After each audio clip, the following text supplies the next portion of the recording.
You're listening to What It's Like with Luz, a podcast highlighting ordinary people doing extraordinary things. I'm your host, Lucy Norris, and on today's episode, I'm joined by a professional chef. With some of his earliest memories being in the kitchen, it wasn't too much of a surprise that this week's guest found his way back there a few years down the line. Working as a model and athlete, it was his peers that suggested he share his recipes online after sampling his cooking on shoots and at training. Beginning with a picture of scones in his parents' garden led to the growth of his platform and a DM from BBC One producers asking him to take part in Yes Chef, a cooking competition that he'd go on to win. Moving to London and immersing himself in the culinary scene opened him up to countless opportunities, one of which placed him as the face of M&S Food. To share his story, here's what it's like to be Chris Baber. Welcome, Chris. Thank you so much for coming on and joining me today. I would love to start everything off just by giving everyone a bit of context, a bit of background, and chat about where your initial interest in food came from. Yeah, sure. Well, thanks for having me on. Really excited about this. I think in terms of where it all started and where did my love of food come from, some of my earliest memories are probably in the kitchen, and it's hard to pinpoint one exact moment. I think I grew up and there's pictures of me in family albums. I'd be stood on the chair, like chopping vegetables with my mum in the kitchen. And then I think once I was sort of tall enough to actually reach and cook for myself, I started to cook. So probably at the age of 10, 11, I'd get in from school and I'd just be obsessed with making the dinner every night and seeing how you could turn sort of raw ingredients into something. And I think the thing that really, the amazing thing about food is the reaction you get. So to be able to put dinner on the table for my parents, see a smile and a happy face, and we all get to sit down together, I think that's what made me want to do it more and more. And by no means were we from like a real foodie family, that we didn't have cookbooks from Morocco and spices from our travels. My parents can cook and we always cooked from scratch, but it was very much your spag balls, cottage pies, fish pies, all the home cooked classics. And I don't know, I just developed a fascination with it and I love it. Yeah, that's amazing to hear. And I'm sure your parents loved having a mini built-in chef growing up. I'd say that was great for them. When I left home, I mean, this is the sort of thing I like to do with my food. I love to inspire other people to cook. And my dad, not that he didn't like cooking or anything, he just never really had to cook because I was at home. And to be fair, he was working really long hours in a busy job. When I left home, he sort of stepped up and thought, right, I'm going to become the chef. And he started making all of my recipes from a complete novice to then me. Now, if I go home, he'll be making a lamb tagine or something. And then I'll do it one night and he'll start giving me his advice on what to do. So it's just nice to see that what I've done's rubbed off on him and it's really built his confidence up in the kitchen. Yeah, definitely. That's great to hear. It's kind of having a circular effect. And yeah, from, I suppose, my research into you, I saw that you were a model and an athlete first before you kind of delved into the world of cooking. Both of those things would strike me as being, say, having a notoriously bad relationship with food. Maybe that's a stereotype, or just food plays a big role in both of those jobs. So can you talk to me a bit about maybe what your relationship with food was like when you were doing that versus now when you're kind of a TV chef?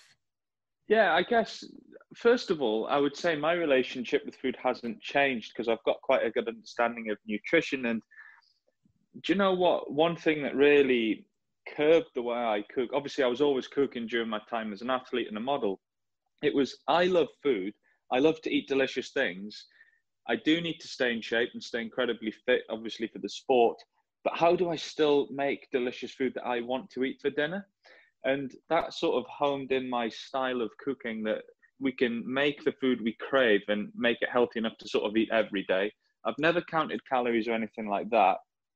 I think the difference now is I just don't eat as much. So one great analogy is I never ate different food to my parents, even when I was sort of an athlete and I needed a lot more food. If a model, I'm staying in shape. I think there's a bad stigma around it. So we use this thing, really common sense, portion control. how do I make one meal that'll suit my whole family, that we can all enjoy? It'll suit my needs as an athlete, my dad's needs. Probably doesn't need as much food because he's working in an office. He's sat down most of the day. And my mum, who's a busy nurse. So it's really just balanced diet and portion control. If I'm doing, let's use spaghetti bolognese as an example. If I'd been out training really hard, I'd have a bit more pasta. And if my dad was sat there and hadn't done much activity, he'd have a bit less pasta and a bit more sauce and a bit more salad. So I think it's just about getting the balance right. And where things differ now are probably that I just don't need as much food when I was an athlete because I needed to fuel my training. But I think one problem in sport is there's eating disorders around food, especially in athletics and cycling. It's rife in that a lot of people aren't eating enough. And it's important to get the message out there that if you're training hard, you really do need to be eating. And I guess going on to the modeling side of things, I used to turn up to shoots and bring food and lunch and cakes and stuff for people, and they loved it. And as fun as modeling was, it was never my passion. And when I turn up with all this food, people are like, why aren't you working in food? You clearly love it. So I've always had a healthy relationship with it. And I think that's the way that we should all live. And it's about eating a balanced diet and quite simply everything in moderation. And I think you should never be guilty about food. If you're going to feel guilty, then you probably shouldn't eat it, is my opinion. I never have any guilt. People say, what are your guilty pleasures? Don't really have a guilty pleasure. I just have pleasures. You know, food's a joy. It's there to be enjoyed, but just in moderation, like everything in life. Yeah, I think it's really cool to hear that from you, having come from those industries, which I suppose everyone just associates with crazy crash diets and all this kind of thing. And so my next question is back to, I suppose, your journey into getting to where you are now. How did you go from, as you said, working as a model and an athlete to delving straight into the world of being a chef? Yeah, good question.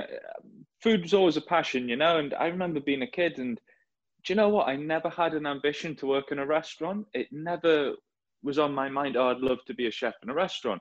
As much, hey, I've got so much respect for chefs in restaurants. I've got a lot of friends that work there. I've got friends that own restaurants, but for me, it was never that thing. I just love to cook at home. And either way, I was still training as an athlete. I was doing modeling or whatever. And my friends, like I say, I would turn up with food and talk about, they're like, Chris, can you get these recipes online so we can actually try them? You're talking about them a lot, but we want to taste it. So with a bit of push and shove from my friends, start an Instagram account. It must be 5-6 years ago. First picture, posted a picture of some scones that I made in my parents' garden. And I thought, if I'm going to do this, I'm quite all in as a person. I'm going to do it properly every day. Literally, whatever I made for dinner, posted the recipe. Horrific photo, by the way. My dad would be there going, oh, can we not just eat our dinner? Like, what you're doing, taking all these photos? And do you know what? Instagram was new to me, but for my parents, living in the countryside 5-6 years ago, it's sort of like, what is going on? But bless them, they let me get on with it and do it. And then I just started to build this following. I was like, yeah, there might be something in this. And then I got a direct message from some guy saying, Chris, I work for the BBC. You'd be perfect for this daytime show that we've got called Yes Chef. And I thought it was a joke. I said, okay, mate, give me a call. So he rings me up and he said, yeah, it's a daytime show. It's on at like 2:00. It's basically a stripped down version of MasterChef over a week, a competition for home cooks. And there'll be celebrity guest judges there on the day. So I went away and did it. And either way, I ended up winning the show. And on the application form, it said, who's your favorite chef? And I'd written Atul Kutcher. He's a Michelin star Indian chef. Always admired him. You know, I'd seen him on TV, love Indian food. And lo and behold, he happens to be the judge on the day and for the week. So I ended up winning the competition, which I thought was great. And Atul said to me, he's like, Chris, whatever you're doing in life at the minute, you can seriously cook. You should be working in food. And if you want a job in my, say, Michelin star restaurant in London, it's yours. And do you know what? I'd never taken a massive risk in my life. I never went to uni. I didn't go traveling. I was at home. All I ever wanted to do was work. And I thought, do you know what? This is an opportunity that I can't miss. Like, it was meant to be. Like, he's my food hero. He was there. I won, and he invited me down. So, do you know what? 2 weeks later, I packed my bags, moved to London, and started working with him in the restaurant. Sort of documented the whole thing through my Instagram. And I learned an incredible amount with Atul in his restaurant. Unbelievable experience. But what I realized at the end of, say, 6 months there, I really missed the feedback I get from Instagram of people saying, Chris, made your recipe at home with the kids. They ate all their veg. It was delicious. It was really easy. Didn't think I could do that.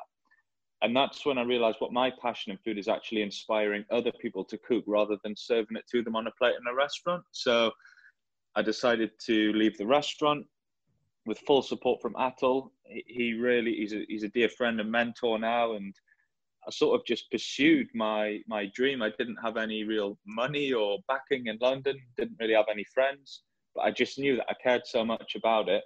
And I just started continue to share my recipes, continue to grow my following. Then you do jobs here and there, do stuff for different charities. And it's just persistence, just keep on going. And that was really it, you know, and I've never looked back since. I think my life would have been completely different if I'd said to Atul, it's okay, mate, I'm going to stay at home. So Yeah. that's kind of how it all happened. That's a crazy story, and I always think it's so funny how things work out like that when you wrote down your idol and then you ended up working for him. That's Yeah. insane. I was going to say the best thing about that, I should have said it in the story, was you had to create like a signature dish on the day. I didn't know he was going to be there. And there's this beautiful pan-fried sea bass with a coconut curry that I'd seen him do on like Saturday Kitchen about 10 years ago. It's in one of his books. I thought, I'll do my spin on that. So the first round, I'm stood there with all my ingredients out, and it's kind of his recipe. And then they announce he's going to be the judge. And he walked in and I was like, oh my God, this can go one way or the other. And sort of, he looked at me and he looked at the ingredients and he just said, well, I kind of know what you're going to cook. And I was like, oh my God. And either way, I made it. And I took the food up to him. I was literally shaking, and he tasted it and he just didn't say anything. And then he just said, you've absolutely nailed it. Oh, and I will wow. never forget him saying that, because that moment just gave me so much confidence and belief in myself, from like a food idol, a Michelin star chef saying that I nailed food. It was that, right, I can seriously do this now. I need to get on with it. That was a defining moment, I think, in my life when he said those words. Yeah, that's insane. It must have been such a pinch me moment. And so weird how everything works out like that. But Yeah. congratulations to you. It's a massive achievement. But I'm also wondering, you described there this massive thing kind of came out of the blue for you. It was really a Yeah. situation where you either had to 100% Yeah. dive in or let it pass you by, and you chose to dive in, move your life to a new city. So Yeah. how were you kind of, I suppose I don't want to say how are you feeling at that time, sounds so deep, but how did you handle all of that personally, with your life kind of spiraling in a good way but so fast and Mm. everything happening so quickly for you? Oh, how did I handle it? Great question. I started to just embrace it. I just remember thinking to myself, if I don't like it, I can go home. And there's a lot that I would tell my previous self now that we can come to later, but I just really went with the flow. And do you know what? It was such a whirlwind, because from him saying, do you want to come to London? It was only 2 weeks' time. So I didn't really have any time to think. I just sort of got on board and did it. And I found this horrific place to live in town. And the first sort of 6 months at the restaurant, it was just like relentless, because it was get home at midnight, get up at 6 days a week. I didn't really have another life other than that. And then I guess my personal life started when I left the restaurant. And there's a story I'll tell, and I tell a lot of people. There's a guy called David Gandy. He's a successful model. Mm-hmm. And I remember when I'd left the restaurant, by chance, I bumped into the guy in the street. And I admire him. I know he's really into his food. And I literally stopped and said hello to him. And he took his earpods out and he had a chat with me. And he's sort of saying, oh, I follow you on Instagram. What are you doing down here, Northern Boy? And I thought, yeah, he's just going to shake me off. But either way, he did. And he gave me the time and met me for a coffee. And he's been like a rock for me ever since. Just the nicest guy, an absolute gentleman. And that was a sort of first friend I made. And he sort of helped and guided me. And I think I found mentors and friends along the way that have sort of helped and supported me.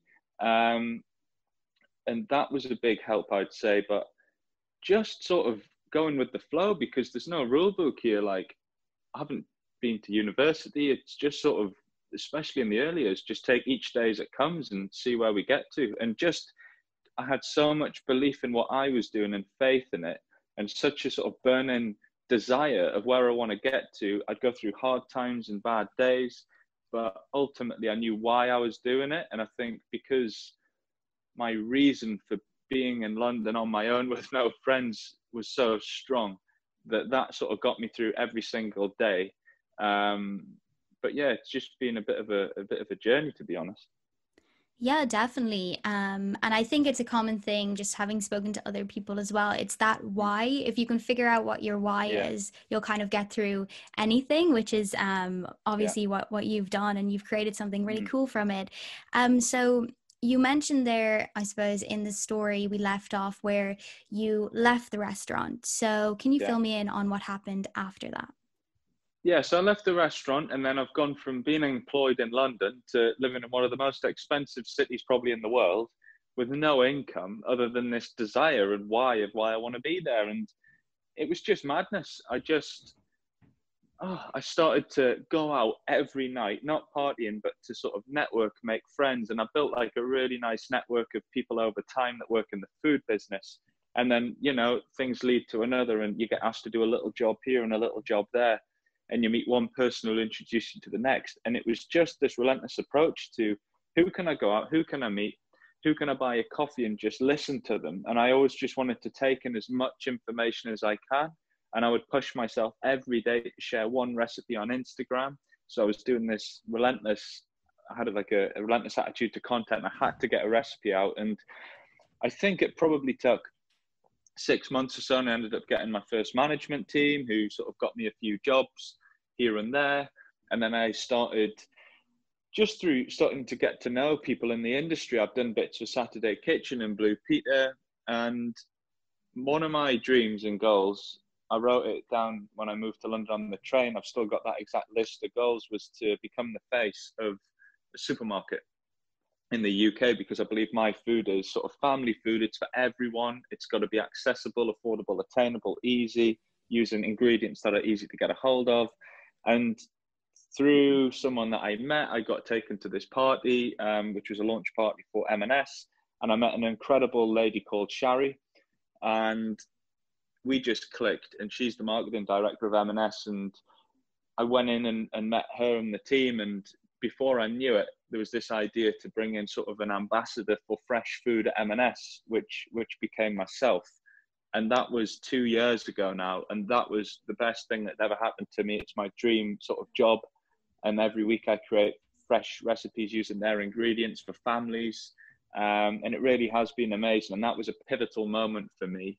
And I'll never forget meeting Shari that day. But that was a goal that I'd written down, and I've sort of achieved it. So it's just keep on moving. And that was 2 years ago. And that really lifted things up for me. That elevated everything I was doing. And then obviously it's been great working with them through the pandemic, simply because home cooking is great. So it's been nice to add value to people's lives through what I'm doing through M&S. So yeah.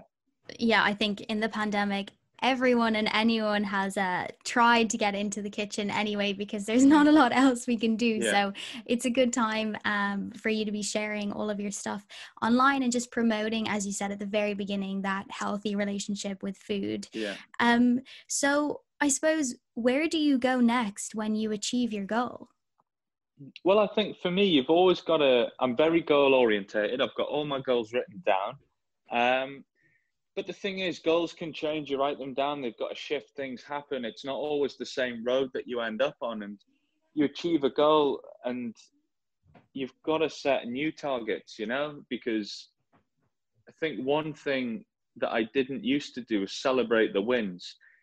And you sort of reach a goal and you go, right, what's next? I think we've got to take time to appreciate the moment of what we achieve. And that's something I certainly didn't used to do, but I'm starting to do it more now and recognize when I've achieved something. But you've got to go, what's next? You've got to have something exciting to always be working towards. I think that is the key. There's always a million other things to do. And even looking in the pandemic, not necessarily a goal. I'm like, right, this is a situation. How can I utilize it and make a positive impact. So I started doing live cook-alongs for kids and parents, which has been probably the most heartwarming thing I've done, because I've got children. It's almost like that full circle. Parents taking pictures of their kids stood up on the chairs, helping them cook the dinner. And it's like, that's what I used to do. So it's always just thinking, what else can I be doing in the short term, but also what are these longer term goals? What is the plan? And keep evolving. Yeah, I think it must be amazing to see how, I suppose, your efforts and your passions translates into impacts in people's lives. And as you said, Yeah. that image of kids kind of going back to where you started, that must be pretty nice to see. But I suppose, and you touched on this earlier as well, in terms of your experience in a restaurant and then what you felt it was kind of lacking, and then how you found it online in that way. But do you ever think in your future there will be a restaurant, or how do you kind of see this evolving as time goes on? So for me, the restaurant thing right now, it's certainly not on my radar. I've got a lot to learn. I want to travel. I think if a restaurant is for me, it'd be in a number of years' time, potentially when I've got a family and I want like a bit of a base somewhere I can, maybe it'd just be a small place, but it's certainly not something that I'm aspiring to at the minute. For me, what I want to do is simply inspire people to cook delicious food at home and show just how easy it is with amazing ingredients. So continue to obviously grow the social profile. I've got some stuff planned with the TV this year. And people say, why do you want to do TV? Why do you want to do that? It's not to become famous. It's because it's a bigger platform to share my message. So simply, if I'm on telly showing people how to cook, I can impact a lot more people in one go. And I think any sort of fame or whatever, that's almost a byproduct of what I do. So I'm really doing it for the right reasons. I certainly want to get my first cookbook out, which is a work in progress. I can't confirm anything for you right now, but that is something that I haven't rushed into. I've been offered deals years ago, but I wanted to wait for the right time to do it so I can create the best book possible that will help as many people as possible in their kitchens at home. So certainly books, television, continue to grow my social profile. And do you know what? Another one is to have fun and enjoy the journey on the way. That's really important. I think that we do that and don't just get totally focused and obsessed on the work side of it. We've got to enjoy it. But that's work. I think being successful, you've got to look at all areas of your life where you've got to get the balance right. It's a bit like your diet, you know, it's no good going all in on work and then your relationships are suffering, and your health is, and your fitness. I think we've really got to work hard in all areas. So not just have goals set for what do I want to achieve at work, but what do I want my relationships to look like? Not just romantically, but with friends. What do I want my health to look like, my fitness? And I think if we can work hard in all areas, then that's going to lead to a bigger overall success. Yeah, I think that's so true. And I think maybe just in the kind of era that we live in at the moment with social media, all that kind of thing. And I suppose before the pandemic, everything was so fast paced and so success orientated, as you said there, you know, just focusing on maybe outward success and making sure that it'll look like you had it all together. And as we've experienced through the course of this conversation, you've had quite the journey to get to where you are. So I'd be curious to know if there's any, I'm sure there was a few, but if there's any big challenges you overcame that stick in your mind and your biggest tip for navigating through those tough times. Yeah, massively. I mean, some people will look at what I'm doing and think, oh, that's great, he's had it easy or something. But I moved here with no money. I didn't know anyone. Literally moved down with nothing other than my suitcase. I've got a selfie of me on the train with my dad on the platform, and I pulled away. I actually started crying after that because I'd never lived away from home. So simply being away, I wasn't one to go away traveling or anything. It was a massive shift for me, and I was living in a flat that was horrific. It had mice in it, and I was sharing flats with people I certainly didn't get on with, and that was really difficult. I'd lived in a comfortable family home. And do you know what got me through? It was just, I'm here for a reason and I know why I'm doing what I'm doing. And I've overcome massive challenges in my time here of things that were supposed to happen and didn't, and being let down in a huge way, like things that would have changed the game for me a few years ago. But then I think one way I've dealt with it is I've built a really nice little support network around me of incredible people, not many, just a few people that I trust. Almost, people always talk about mentors, and just having a few people I can sound ideas off, or people that have been there in that situation that can relate to what I'm going through because they've done it before, that really helped. But I think it was just always keeping my eyes on the prize, reviewing my goals. Why am I here? This is what I want to do. And it's because I'm so passionate and care about it that no matter how hard times got, I can just continue to get through. If that kind of makes sense. Yeah, it does. And I think it's really evident from speaking to you that you do have such passion and you are doing it for completely the right reasons, which Yeah. I think is a big force that impacts on people's success, because it's really obvious and evident when people are not 100% invested. So I can definitely get that from just chatting to you for a little bit. And then I just have one more question for you, and I'm going to let you get on with your day. If I put your 10-year-old self in front of you now, having been through absolutely everything you've been through, both with your career and then I suppose life in general, what's the biggest piece of advice you'd give that 10-year-old self moving forward? So this is a question that I really wanted to try and nail in one go, but I think there's probably a few things. Now, where to start? I think number one, you've got to be patient. That is something that so many people around me that I've been lucky enough to meet that have had long, successful careers have saying, Chris, just be patient. And it's so easy to hear those words at the time, but you've got to be patient. I think a massive one for me personally is don't overthink things and don't worry. Don't sweat the small stuff, and really try and enjoy the journey and have fun and live in the moment a bit more. I certainly spent a lot of my mental energy in the future